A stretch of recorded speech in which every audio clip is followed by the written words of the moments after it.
Sam the Snake. Phonics Fun, the letter S. Written and narrated by Luna Moonbeam.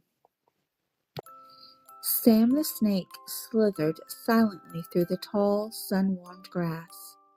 He was searching for a special snack, sweet strawberries.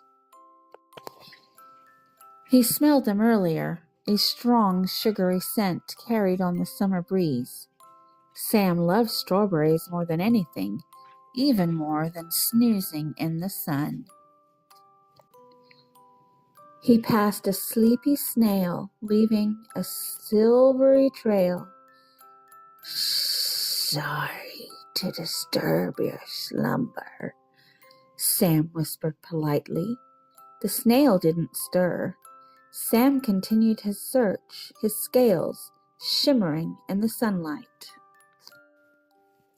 Suddenly he saw them, a small patch of bright red strawberries, nestled amongst the green leaves. Sam's eyes grew wide. He slithered closer, his tongue flicking out to taste the sweet, juicy air. He reached the patch and carefully selected the ripest, reddest strawberry. It smelled heavenly. Sam took a small bite.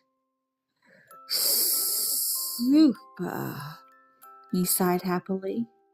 This was the best strawberry he'd ever tasted. He ate several more, savoring each sweet, satisfying bite. When he was full, Sam slithered back into the sun-warmed grass, a happy, satisfied snake. He knew he'd have sweet dreams of strawberries that night. The end.